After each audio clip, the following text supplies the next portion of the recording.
ಎಲ್ಲರಿಗೂ ನಮಸ್ಕಾರ. ನಾನು ನಿನ್ನೆ ಒಂದು ಗೋಮೂತ್ರದ ಬಗ್ಗೆ ಲಾಂಗ್ ವಿಡಿಯೋ ಮಾಡೀನಿ. ಅದ್ರೊಳಗೆ ಸಾಕಷ್ಟು ಇನ್ಫಾರ್ಮೇಶನ್ ಕೊಟ್ಟಿನಿ. ಆ ವಿಡಿಯೋ ನೋಡಿದ್ಮೇಲೆ ಕೆಲವು ನನ್ನ ಫ್ರೆಂಡ್ಸ್ ಫೋನ್ ಮಾಡಿದ್ರು, ಕೆಲವೊಂದು ವಿಷಯಗಳನ್ನ ನಾವು ಡಿಸ್ಕಸ್ ಮಾಡಿದ್ವಿ, ಕೆಲವೊಂದು ಡೌಟ್ಸ್ ಗಳನ್ನ ಕ್ಲಾರಿಫೈ ಮಾಡ್ಕೊಂಡ್ವಿ. ಮೋಸ್ಟ್ಲಿ ಅಂತ ಡೌಟ್ಸ್ ನಿಮಗೂ ಇರ್ಬೋದು ಅಥವಾ ನಿಮ್ಮಲ್ಲಿ ಯಾರಿಗಾದ್ರೂ ಇರ್ಬೋದು. ಇವತ್ತು ಅದ್ರ ಬಗ್ಗೆ ಒಂದು ಪುಟ್ಟ ಇನ್ನೊಂದು ವಿಡಿಯೋ ಮಾಡಿದ್ರೆ ಅಂತ ಡೌಟ್ಸ್ ಏನಾದ್ರು ನಿಮ್ಗಿದ್ರೆ ಅವು ಕ್ಲಾರಿಫೈ ಆಗ್ತಾವ ಅನ್ನೋ ದೃಷ್ಟಿಯಿಂದ ಮಾಡ್ಲಿಕತ್ತೀನಿ. ಫಸ್ಟ್ ಟೈಮ್ ಯಾರು ನೋಡ್ಲಿಕತ್ತಿಲ್ಲ ನನ್ನ ಚಾನೆಲ್ ಅನ್ನು ದಯವಿಟ್ಟು ಮರಿಲಾರ್ದ ಸಬ್ಸ್ಕ್ರೈಬ್ ಮಾಡ್ಕೊಳ್ರಿ ಮತ್ತು ವಿಡಿಯೋ ಕೊನೆವರೆಗೂ ನೋಡ್ರಿ.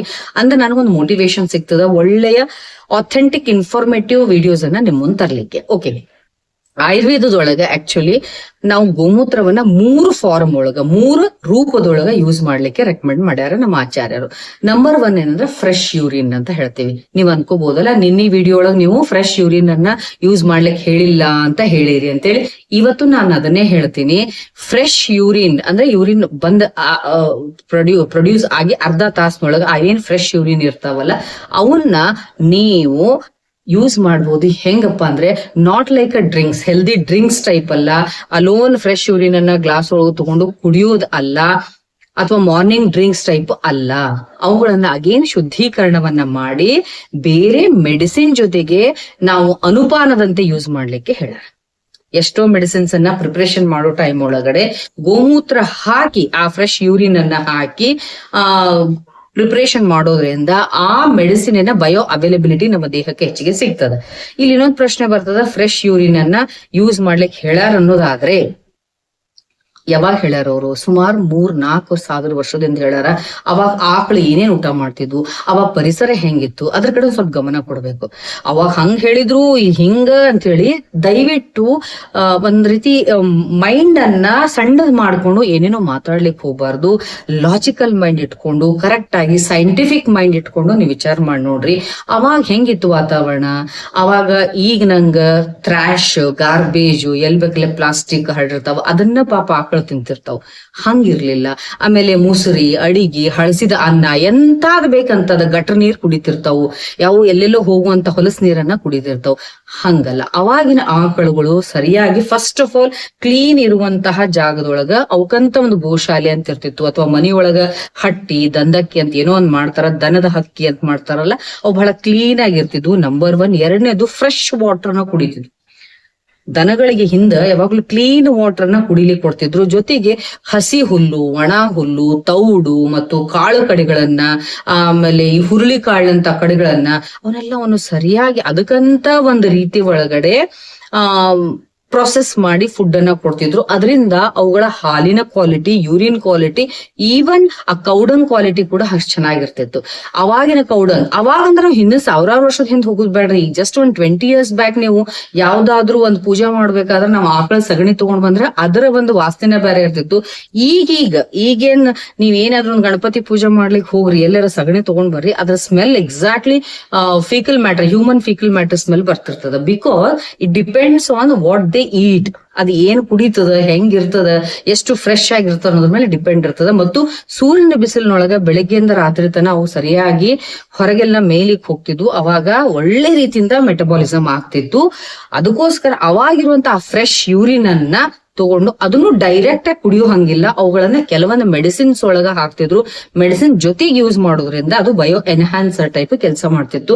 ಅದನ್ನೇ ಈಗಿನ CSIR ಅನ್ನುವಂತ ಇನ್ಸ್ಟಿಟ್ಯೂಷನ್ ಮಾಡ್ಯದಂತ ನಾನು ಇನ್ನಿ ವಿಡಿಯೋ ಒಳಗೂ ಕೂಡ ಹೇಳೇನಿ. ಕೆಲವೊಂದು ಮೆಡಿಸಿನ್ಸ್ ಯಾವ್ಯಾವು ಅಂದ್ರೆ, ಈಗ ನೋಡ್ರಿ, ಗೋಮೂತ್ರ ಹರಿತಕ್ಕಿ ಅಂತ ಯೂಸ್ ಮಾಡ್ತಿತ್ತು. ಬೆಸ್ಟ್ ಡ್ರಗ್ ಇಂದ ಉದರ ರೋಗದೊಳಗೆ ನಾವು ಪ್ರಾಕ್ಟೀಸ್ ಮಾಡುವಂತದ್ದು ಪಂಚಗವ್ಯ ಕೃತ ಅಂತ ಬರ್ತದ, ಮಹಾಪಂಚಗವ್ಯ ಕೃತ ಅಂತ ಬರ್ತದ.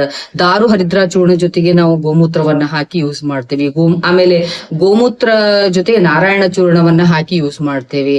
ಹಿಂಗ ಸುಮಾರು ಚೂರ್ಣಗಳ ಜೊತೆಗೆ ಗೋಮೂತ್ರವನ್ನ ಮರ್ಧನೆ ಮಾಡಿ ಭಾವನಾ ಕೊಟ್ಟು ಮಾಡೋದ್ರಿಂದ ಆ ಮೆಡಿಸಿನ್ ಬಯೋ ಅವೈಲಬಿಲಿಟಿ, ಅಬ್ಸಾರ್ಪ್ಷನ್ ಸರಿ ಆಗ್ತದ. ಅಷ್ಟೇ ಅಲ್ಲ, ಈ ರೀತಿಯಾದಂತ ಗೋಮೂತ್ರವನ್ನ ಮೇನ್ ಥಿಂಗ್ ಅದ್ರೊಳಗ ಲೆಸ್ ಆರ್ಗಾನಿಸಮ್ಸ್ ಇರ್ತಿದ್ವು, ಲೆಸ್ ಬ್ಯಾಕ್ಟೀರಿಯಾ ಇರ್ತಿದ್ವು. ಹಿಂದಿನ ಆ ಟೈಪ್ ಗೋವುಗಳಿಂದ ಬಂದಂತ ಮೂತ್ರದೊಳಗ ಅವುಗಳನ್ನ ವಿರೇಚನದೊಳಗ, ಬಸ್ತಿ ಒಳಗ, ಲೇಪನದೊಳಗ, ಹಿಂಗ ಸ್ವೇದನ ಮಾಡ್ಬೇಕಾದ್ರೆಲ್ಲ ಯೂಸ್ ಮಾಡ್ತಾ ಇದ್ರು. ಡಿಫ್ರೆಂಟ್ ಮೋಡ್ಸ್ ಆಫ್ ಟ್ರೀಟ್ಮೆಂಟ್ ಒಳಗೆಲ್ಲ ಯುಟಿಲೈಸ್ ಮಾಡ್ತಿದ್ರು.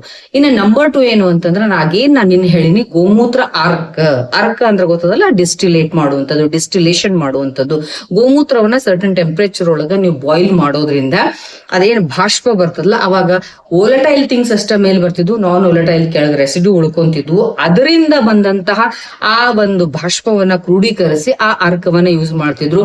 Chemical composition of the Arka is entirely different from the ಗೋಮೂತ್ರ, ಫ್ರೆಶ್ ಗೋಮೂತ್ರ. ಬಟ್ ಆ ಗೋಮೂತ್ರ ಅರ್ಕವನ್ನು ಕೂಡ ಕೆಲವೊಂದು ರಿಸರ್ಚಸ್ ಹೇಳೋ ಪ್ರಕಾರ, ರಿಸರ್ಚ್ ಪೇಪರ್ಸ್ ಹೇಳೋ ಪ್ರಕಾರ best anti bacterial quality, aunty fungal qualities ಅದಾವು, ಜೊತೆಗೆ ಬಯೋ ಎನ್ಹಾನ್ಸರ್ ಟೈಪ್ ಕೆಲಸ ಮಾಡ್ತದ ಅಂತ ಹೇಳ್ಯಾರ. ಹಿಂಗಾಗಿ ಅವುಗಳನ್ನ ಹಾಕೋದ್ರಿಂದ ಕೂಡ ನಮಗೆ ಸಾಕಷ್ಟು ಬೆನಿಫಿಟ್ ಸಿಗ್ತದ. ಇನ್ನು ಮೂರನೇ ಫಾರ್ಮ್ ಏನು ಅಂತಂದ್ರೆ, ಬಟ್ ಇದ್ರ ಬಗ್ಗೆ ಎಷ್ಟೊಂದು ನಾ ಹೇಳೇನೆ, CSIR ಅಂತ ದೊಡ್ಡ ದೊಡ್ಡ ರಿಸರ್ಚ್ ಸೆಂಟರ್ಸ್ ಕೂಡ ಇದ್ರ ಮೇಲೆ ವರ್ಕ್ ಮಾಡ್ಯಾವ. ಕೆಲವೊಂದು ಮ್ಯಾಗಝಿನ್ಸ್ ಕೂಡ ಒಳ್ಳೆ ಪೇಪರ್ ನ ಪಬ್ಲಿಷ್ ಮಾಡ್ಯಾವ. ಅದ್ರೊಳಗೆ ಒಂದೆರಡು ಹೇಳಬೇಕು ಅಂತಂದ್ರೆ ನೋಡ್ರಿ, ಎಮರ್ಜೆಂಟ್ ಲೈಫ್ ಸೈನ್ಸಸ್ ಪೇಪರ್ಸ್ ಅಂತ ತಿಳ್ಕೊಂಡು ಒಂದು ಮ್ಯಾಗಝಿನ್ ಒಳಗಡೆ ಒಂದು ಪೇಪರ್ ಪಬ್ಲಿಷ್ ಆಗ್ಯದ. ಅದೇನಪ್ಪ, evaluation of biochemical antioxidant antibacterial properties of the cows urine ಅನ್ನುವಂತ ಒಂದು ಪೇಪರ್ ಪಬ್ಲಿಷ್ ಆಗ್ಯದ.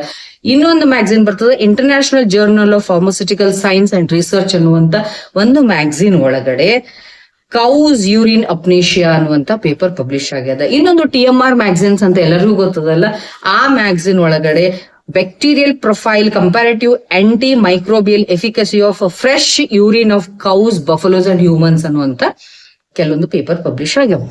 ಇವನ್ನೆಲ್ಲ ನೋಡ್ಲಿಕ್ಕತ್ರ researches are going on.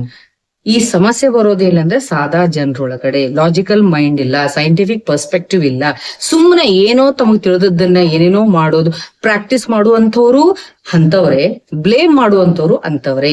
Actually higher level ಒಳಗ ಒಳ್ಳೆ ರಿಸರ್ಚ್ ಆಗ್ಲಿಕ್ಕತ್ತದ.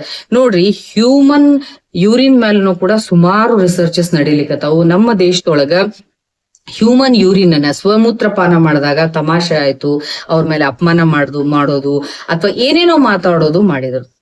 ಬಟ್ ಅದೇ ಬೇರೆ ದೇಶದವರು ಅದನ್ನ ಸೀರಿಯಸ್ ಆಗಿ ತಗೊಂಡ್ರು. ಎಸ್ಪೆಷಲಿ ಚೈನೀಸ್ ತಗೊಂಡು ಹ್ಯೂಮನ್ ಯೂರಿನ್ ಒಳಗ ಯೂರೋಕೈನೇಸ್ ಅನ್ನುವಂತ ಒಂದು ಎನ್ಸೈಮ್ ಬರ್ತದ ಅಂತ ತಿಳ್ಕೊಂಡು ಅದ್ರ ಮೇಲೆ ಅವ್ರ ಒಂದು ಪೇಟೆಂಟ್ ಅನ್ನ ತಗೊಂಡು ನಾವೇನ್ ಮಾಡ್ಲಿಕ್ಕತ್ತೀವಿ, ನಗಾಡ್ಕೊಂಡು ತಮಾಷೆ ಮಾಡ್ಕೊಂಡು ಒಬ್ಬರಿಗೊಬ್ರು ಕಾಲು ಎಳ್ಕೊಂಡು ಹಿಂದ್ ಬರ್ಲಿಕ್ಕತ್ತೀವಿ. ಬೇರೆ ದೇಶದವರು ಅಂತಹ ಅನರ್ಘ್ಯ ರತ್ನದಂತಹ ನಾಲೆಜ್ ಅನ್ನ ಯೂಸ್ ಮಾಡ್ಕೊಂಡು ಅವರು ಪೆಟೆನ್ಸಿಯನ್ನ ತಗೊಳಿಕತ್ತಾರೆ. ಹಂಗ ಕೌಸ್ ಯೂರಿನ್ ಮೇಲೆ ಕೂಡ US ಗವರ್ಮೆಂಟ್ ಪೆಟೆನ್ಸಿಯನ್ನ ತಗೊಂಡದ. ನಾವಿಲ್ಲಿ ಏನ್ ಮಾಡ್ಲಿಕ್ಕತ್ತೇವಿ, ನೀವ್ ಹಂಗ ನೀವ್ ಹಿಂಗ ಅಂತೇಳಿ ಒಬ್ರಿಗೊಬ್ರು ಅಸಹ್ಯವಾಗಿ ಮಾತಾಡ್ಲಿಕ್ಕತ್ತೇವಿ.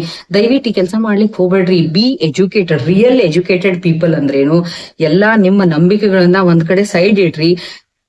Think scientifically, C the world scientifically.